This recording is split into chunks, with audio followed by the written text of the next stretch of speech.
You're back. You left in a hurry last time. Is everything okay? Everything's fine, just... it's a little hard to explain. Would you mind taking part in a little experiment with us? An experiment? That came out of nowhere. I'm listening, though. What do you need me to do?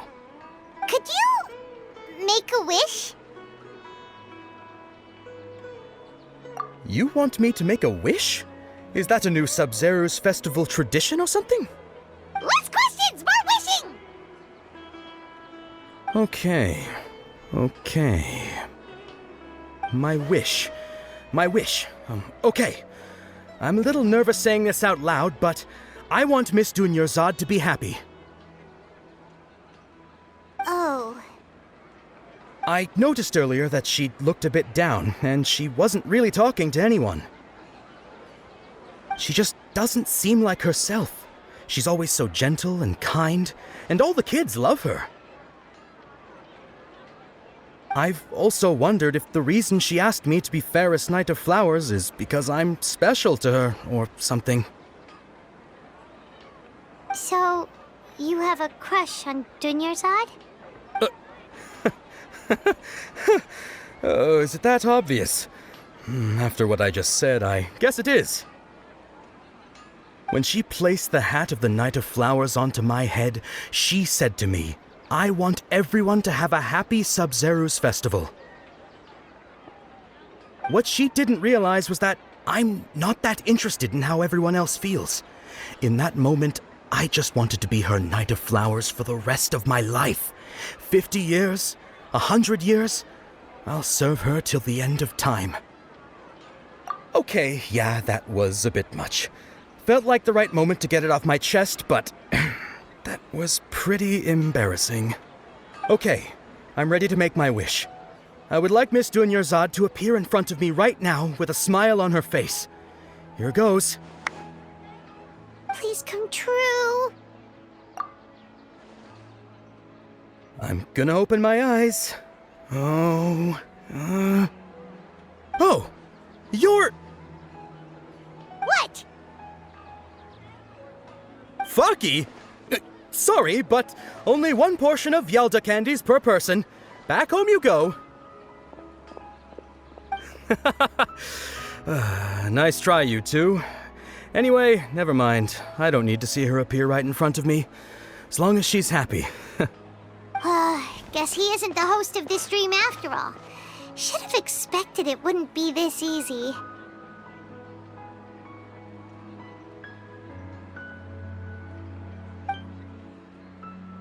It seems like everyone who knows Dunyarzad loves her. But none of them has any idea that she... My lady, step back. That sounds like Dia! Oh, right. This is when Dunyarzad bumps into the kidnappers. Huh? But Dia can handle them. Hey, Traveler!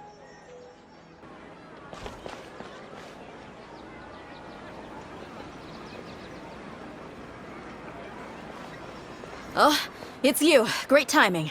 Please take... Hey, this is my job. The homie Yannis pay me, not you. Fine, alright. Knock yourself out. Why are you so worked up anyway? It's not like I don't trust your fighting skills.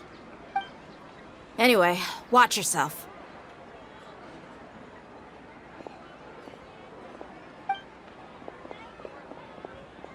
So you got yourself some backup.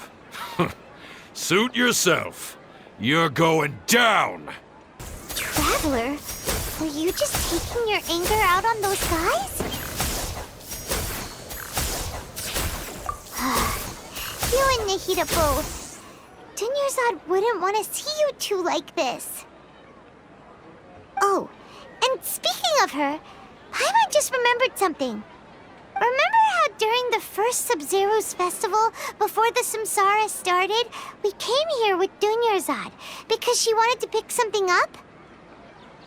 She said it was because she had forgotten something. Okay, so Paimon's memory is working so far. Anyway, Paimon also remembers that she is staying somewhere around here.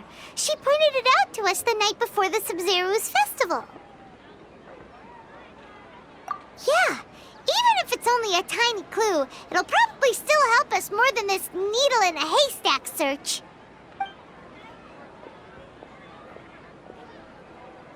This is the place! It's rude to enter other people's spaces without permission, but desperate times call for desperate measures! Hey, the windows are unlocked! Okay, Paimon's gonna take a peek inside.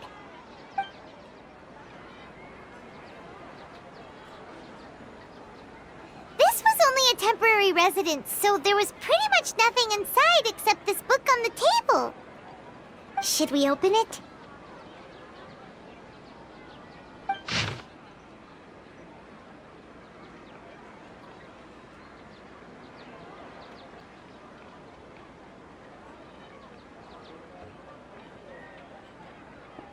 Wow, Dunyarzad wrote all of this. Sounds like she was always thinking of us even while we were away. Even though she was also busy preparing for the Sumeru's festival and had all her health problems to worry about. She must have wanted to give this to us as a gift on the day of the Sumeru's festival, right? If we hadn't found this book, we never would have known. But now that we know, we can't even thank her.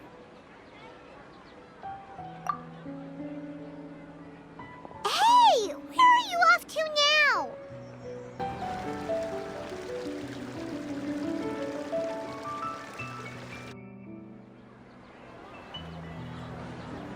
It's Dunyarzad's puppet.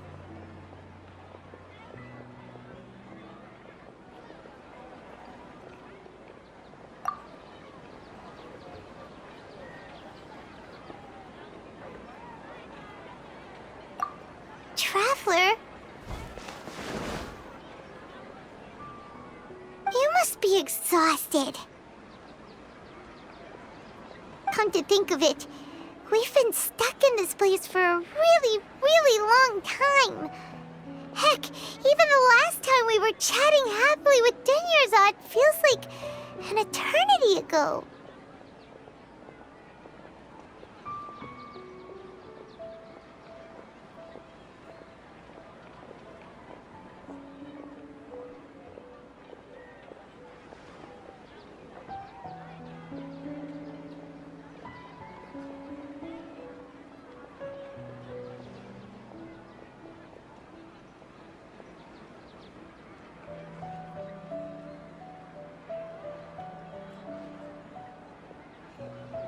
Paimon still remembers when we were sitting here, and the way her eyes sparkled when she talked about Nilu's Dance of Sub-Zerus.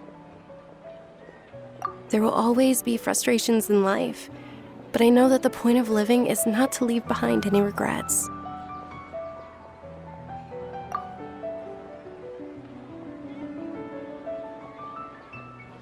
That was what the real Dunyarzad said, wasn't it?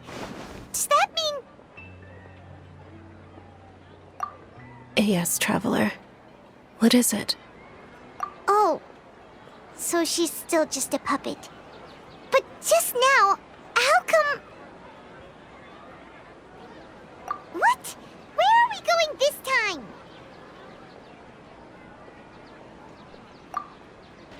If you continue to resist, we will have to order an investigation into every single event organizer. The Grand Sage has already granted you much leniency. I advise that you exercise tact. How did things turn out like this?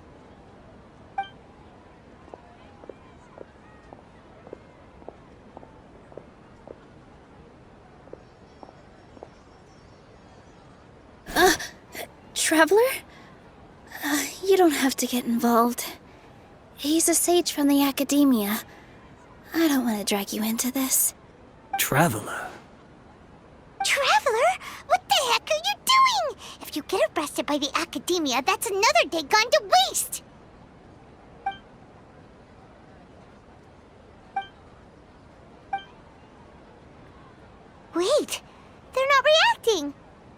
they been scared stiff? Oh, of course! If this is the sage's plan, they wouldn't put themselves through this. So they're just substitutes. What is this? What happened to the Grand Sage and his entourage?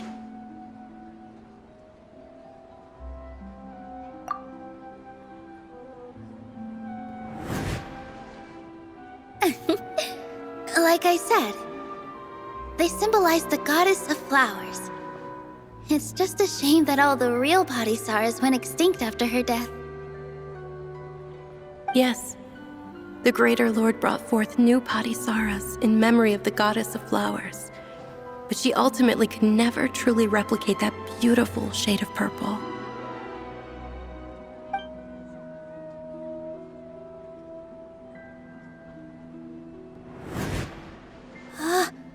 That beautiful shade of purple. Aren't these flowers real Padisaras? Just like the ones from the legend? I didn't even notice. Dunyarzad, did you find these? But didn't you just say all the real flowers went extinct after the goddess of flowers passed away? So, Al? Yeah. What's going on here? Huh?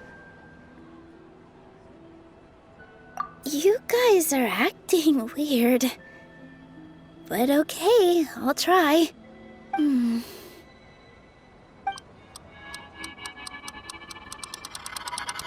Hey! They disappeared! So Nilu's the host! What a surprise! Purple Padisaras don't exist in the real world anymore. But in Nilu's subconscious, they can appear as decorations on the stage. It's just like the example Nahida told us. People assumed there will be food on a plate, and Nilu assumed there would be real Padisaras in the flower pots. So when you saw the flowers, you instantly knew it was Nilu? But if we want to end the samsara, we need the host to become aware that they're dreaming. How should we make Nilu realize that? Am I dreaming? Huh? So I'm right. Is this Lesser Lord Kusanali responding to our celebration of the Sabzeruz festival? Wrong guess, but you aren't completely wrong either. The point is, what made you think this is a dream? As far as you know, people in Sumeru don't dream, right? Yeah, but have you heard the tale of the first sage? To prevent a calamity, he went on a journey to find the Dendroarchon. Ooh, sounds familiar. Dunyarzad told us a story like that when we first arrived in Sumeru City. So it was about the first sage, huh? Yep, but in the part you heard, he hadn't become the first sage yet. There's more to the story. His piety and wisdom were acknowledged by the Dendroarchon, and she finally gave her blessing to him. All kinds of spectacular scenes appeared in front of the first sage, as if all the knowledge in the world was being painted onto a canvas right before him. He was captivated. After who knows how long, he mastered all the knowledge he could comprehend. Afterward, he said to the Dendroarchon, "I miss my parents, my wife, and my children. I've been away from home for far too long. They must be worried." The Dendroarchon smiled. The next second, the sage found himself lying in his bed, as if he had just woken up from a dream. His wife, lying next to him, said, "You're off to search for the Dendroarchon today, aren't you? Have a safe journey, my love." In the end, the first sage took care of many disasters in Sumeru City and founded the Academia. What a happy ending. So, the first sage was dreaming ever since the beginning of the story? He never went on his journey? Yes, but his faith and determination were conveyed to the Dendroarchon, so she blessed him in the form of a dream.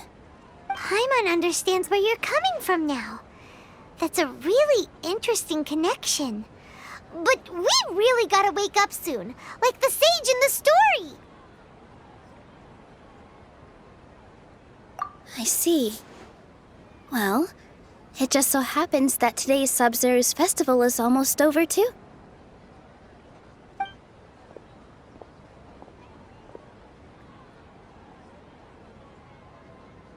Since we're in a dream, let's make this final dance of Sub-Zero's as beautiful as we can.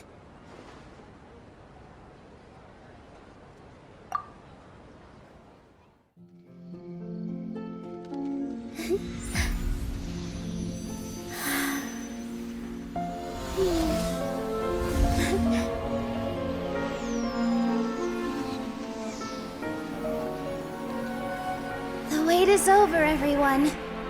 I dedicate this to our god, the Dance of Sub-Zero's.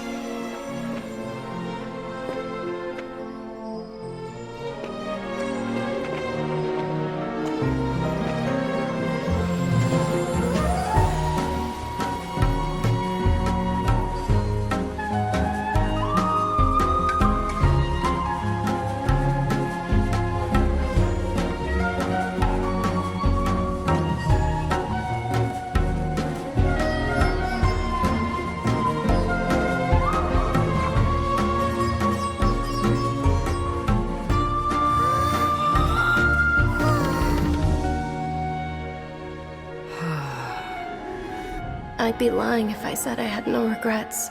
I would have loved to see Nilou's dance.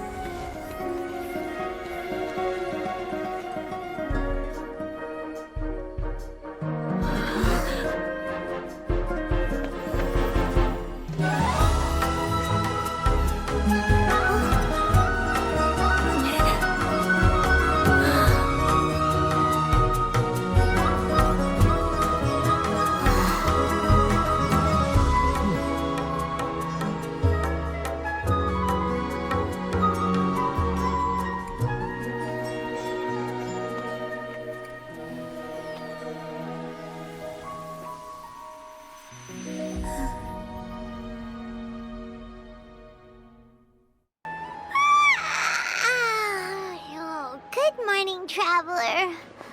Oh, Paimon feels like she's been asleep for the longest time. Paimon's head feels super heavy. Did we oversleep? Do you even remember going to sleep last night? Paimon thinks it was after the Sub-Zero's festival. The Sub-Zero's festival! Have we finally escaped from the Sub-Zero Samsara? Quick! Take off your Akasha terminal!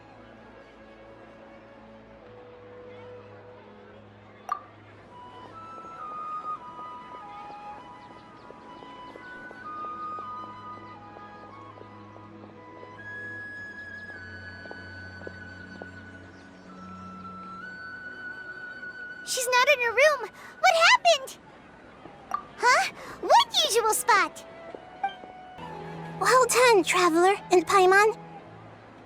And thank you, Dunyarzad, for organizing the Sub-Zero's festival for me. I'm sorry, who are... Dunyarzad! You're okay! Oh, don't scare us like that! Oh, Traveler Paimon. I have something amazing to tell you. I just had a dream, and I saw Nilou performing the dance of Sub-Zero's.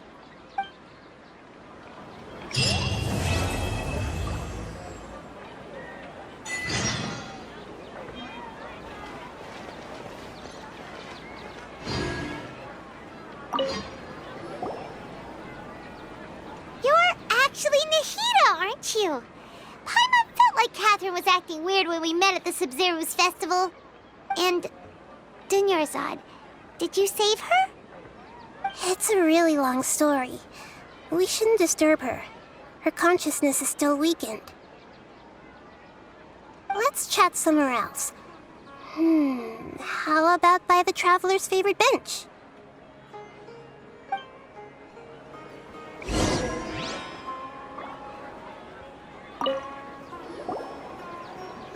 What's going on? Why are you two so excited to see me? Hasn't it only been a night? It's actually been much longer than that. Oh? Strange. Was I really asleep that long? No wonder I have such a headache. Let's talk about Dunyarzad first. It's such a relief that she's all right. After we parted on the last day of the Sumeru's festival, I left the city and saw what the traveler had described. Among the countless dreams, I found one that was growing fainter and fainter. This proved my suspicion. Once Dunyarzad could no longer bear the Akasha harvesting her dreams, her consciousness began to dissipate. But this also meant it escaped the Akasha's control. Such a small fragment of consciousness can't last for very long, though. It will return to its original dream, where both will gradually fade until they completely disappear.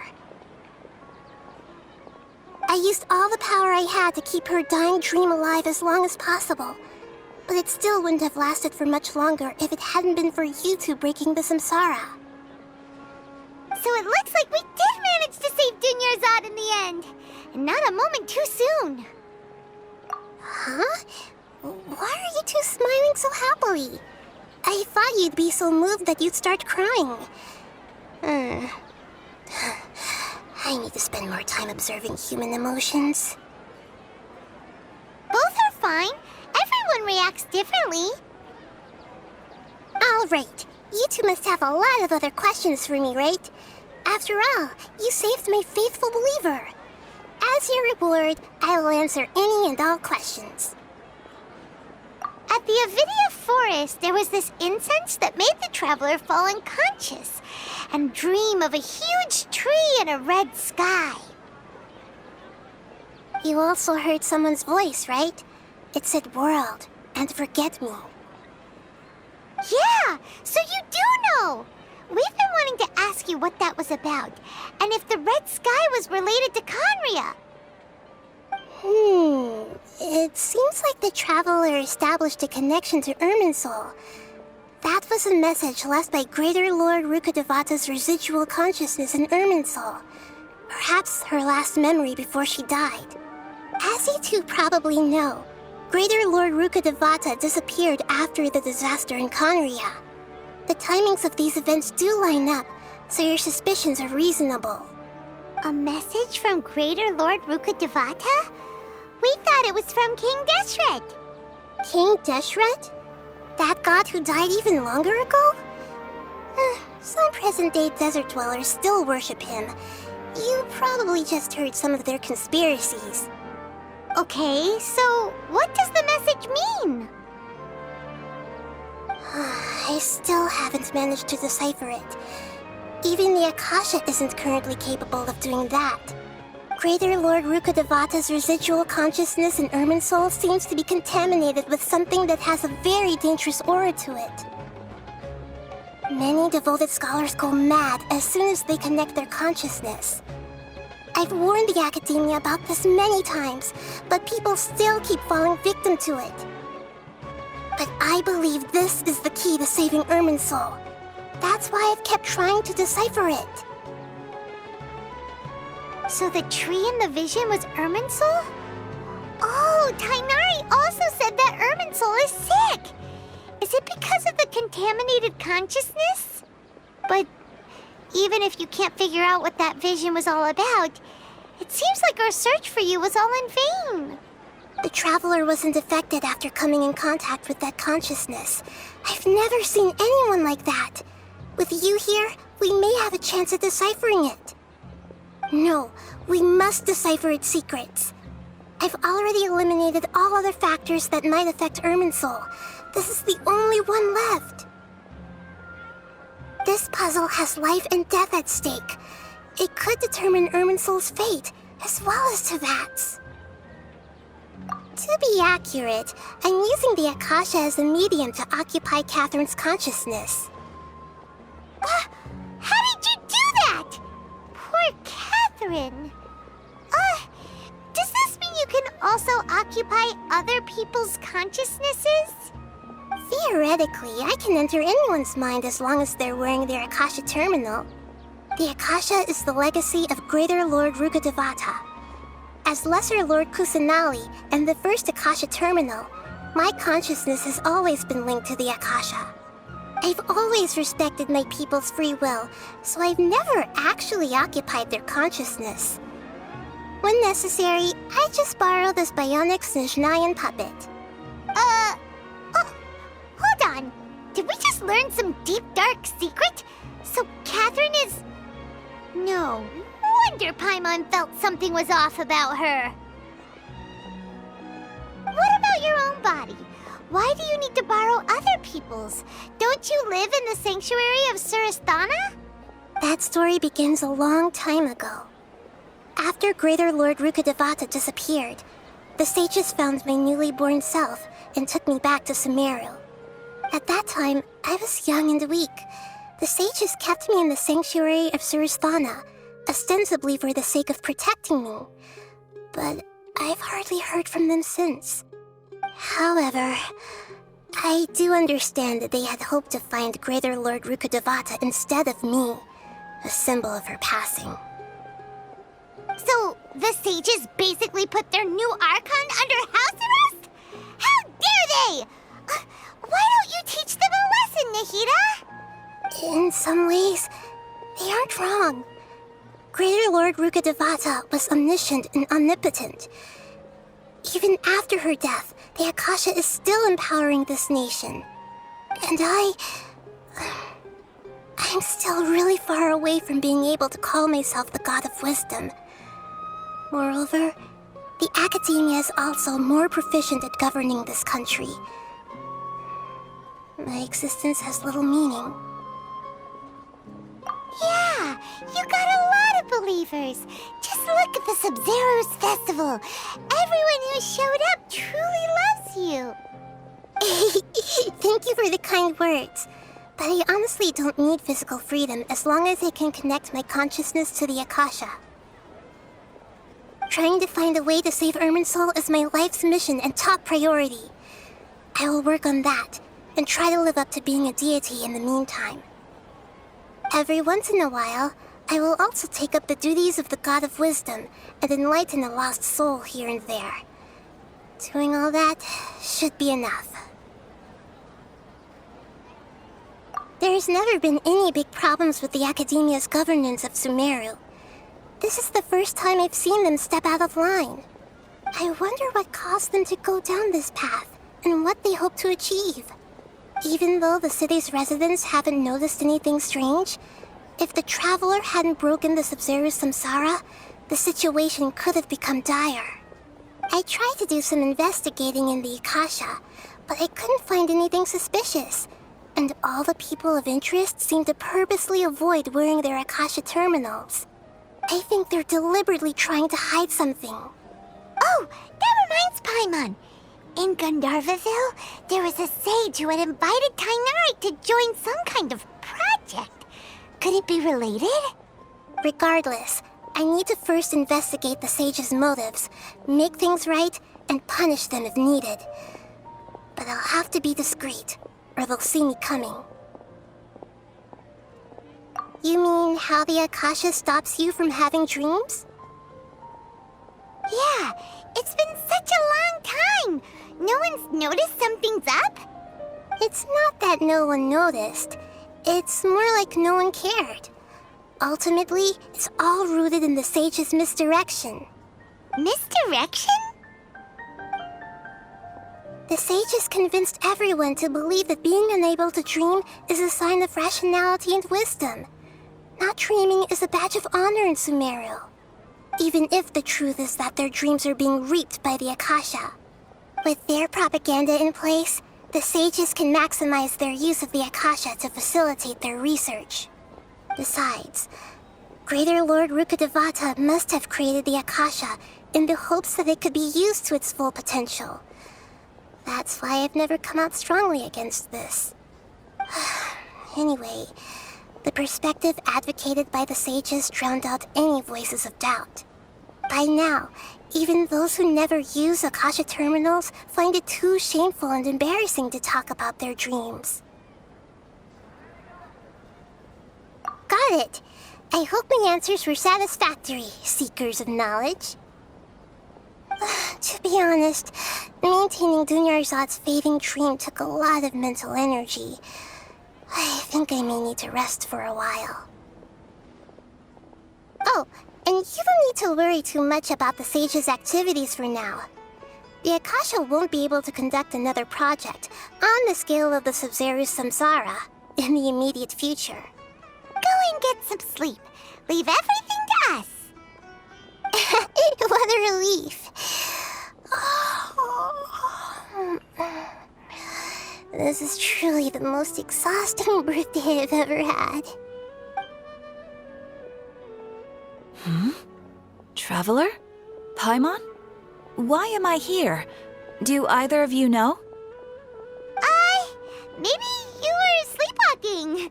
You know you can't wake up a sleepwalker. We happened to walk by, so we thought we'd wait for you to wake up. I see. Huh. I should visit my maintenance personnel sometime. Oh, I'm fine. I better go. Thank you.